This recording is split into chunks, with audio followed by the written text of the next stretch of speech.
Good morning, it's Michelle Perez, just a little bit after 11 a.m. Joining me in the studio, Wayne Erreca, local playwright, actor, director. He's going to help me break the fourth wall on Friday, discuss some of his latest projects, upcoming projects. He'll be joining me in just a few minutes. Good morning and happy Friday, Northern Michigan. Every Friday, we are breaking the fourth wall. It's just our way of letting you know more about what's going on in the arts in Northern Michigan. Wayne Erreca in the studio. We'll hear from him in just a few minutes. Z93, welcome to Breaking the Fourth Wall on Friday with Michelle Perez. Today's guest, I have Wayne Erreca in the studio. Hello, Wayne. Good morning, Michelle. Thank you very much for this opportunity. Oh, thank you for coming in. And first, Merry Christmas and Happy Holidays to you. Thank you very much. All right, well, Wayne is you are a playwright, a director, an actor. You are also a videographer, a photographer from originally California, correct? You forgot to say an adorable husband. And an adorable husband to Sandra, of course. Yes. This is true. But you are from San Diego, are you not? Yes, originally. Okay. Where did you work at San Diego? What was your haunting grounds there? I worked primarily at the Grove Playhouse, which was run by Martin Garrish. He was a mentor of mine.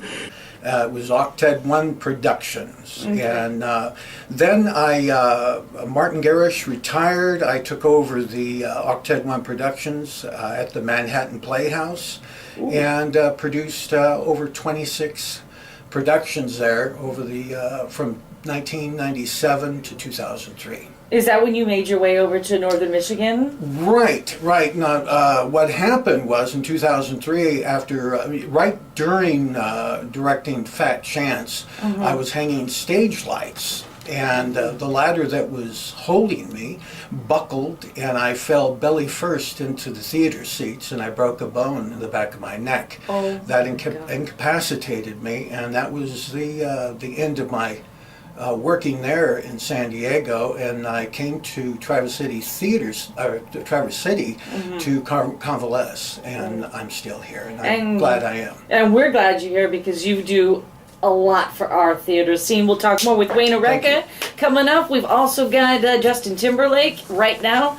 We're going to do that one with Jay-Z on Z93. Morning, it's Michelle Perez. You are joining me with a Wayne Erreca breaking the fourth wall on Friday. Stick around for more. Z93, good morning, it's Michelle Perez. You are joining us for Breaking the Fourth Wall on Friday. Today's guest is local playwright, actor, director, everything theater, Wayne Erreca. Good morning, Wayne. Good morning, Michelle. And I have to say, I've had the pleasure of performing in one of your shows you wrote called Miriam's Pardon. Give us the synopsis of this show that you wrote.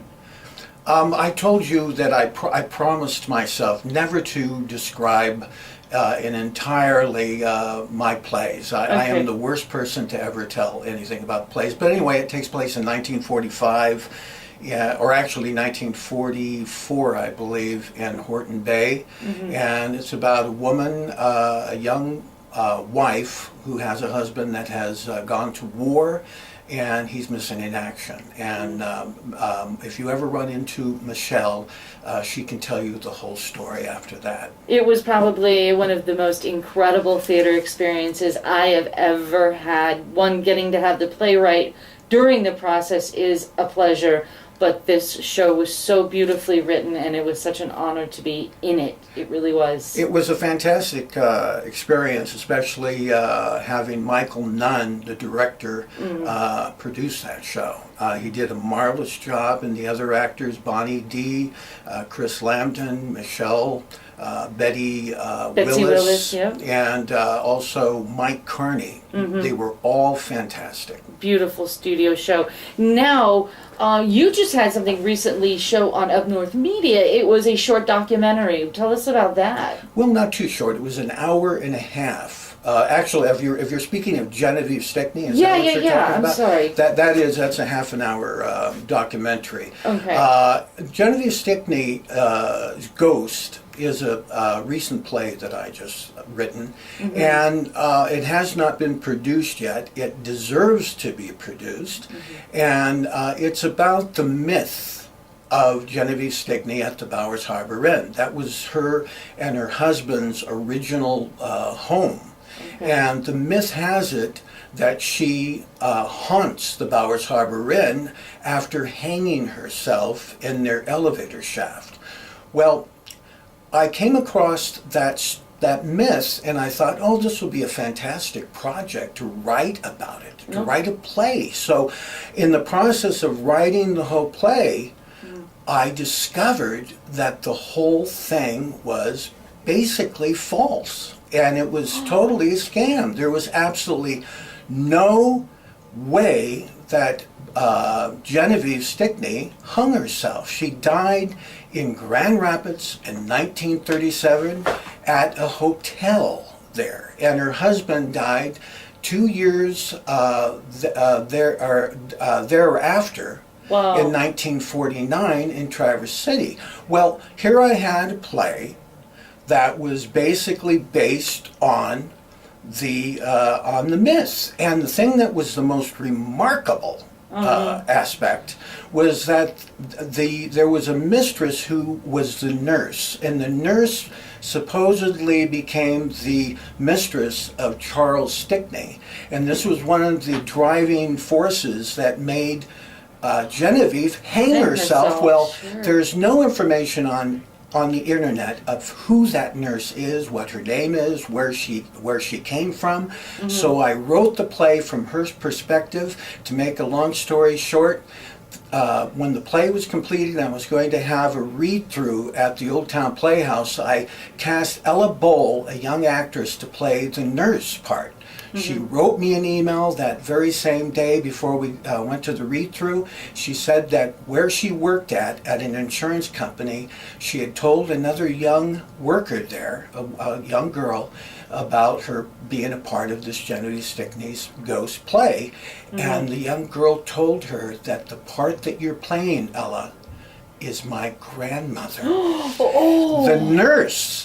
The nurse was 93 years old. She had dementia. I was not able to interview her, but and also her daughter-in-law is a very, very good friend of mine, I found out, the mother of the young girl that told Ella. Mm-hmm.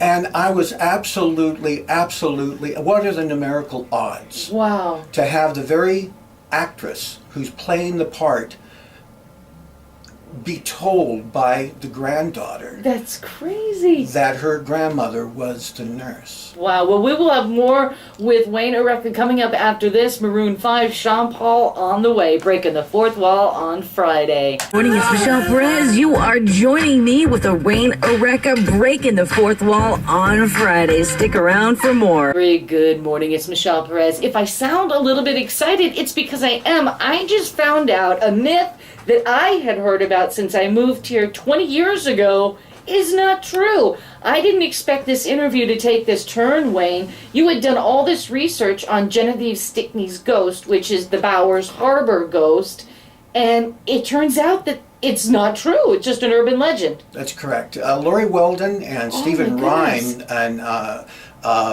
Kathy Ivani, Mort.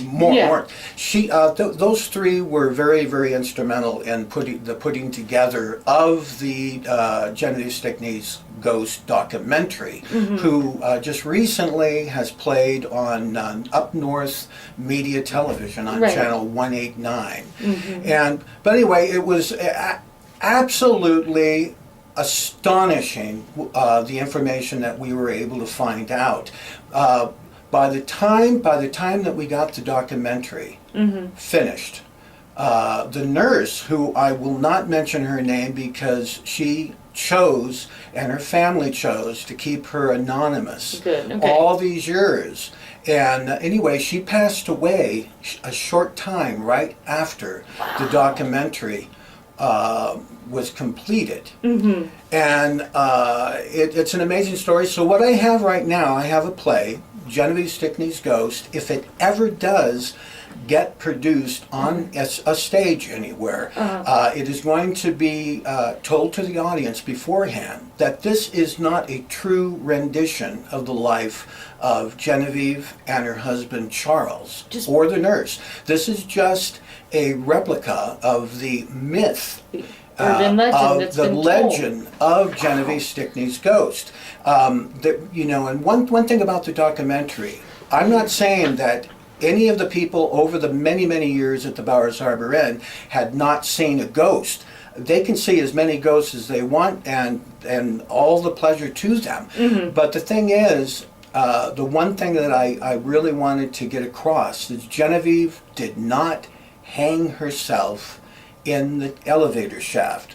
Her death certificate has the proof. Wow, that is just blew the lid off of an urban legend in northern Michigan, and I know exactly what part I'm auditioning for if it goes to. Definitely. Her name is Frances. Okay, I know exactly. That's the name of the mistress. Okay. That's the one I should look at? Oh, yes. Okay. Oh, yes. All right, we'll be back. We'll wind it down with Wayne Erreca, local playwright, all around a wonderful artist. We'll be back with Wayne in just a few. Ariana Grande after this. Z93, good morning, it's Michelle Perez. We are winding down, breaking the fourth wall on Friday with Wayne Erreca, a local playwright, actor, director, photographer. You really are a prolific playwright. You don't just write one or two. You have written many plays, and you have something you wanted to share. Right. I have about eight plays that have been produced: Nostradamus, the musical, The Wacky Wild Days of the West, Red December, The Servant's Ring, Christmas of '44, The Fallen in Coeur d'Alene, and also Marion's Pardon, which you were in, and you were absolutely fabulous.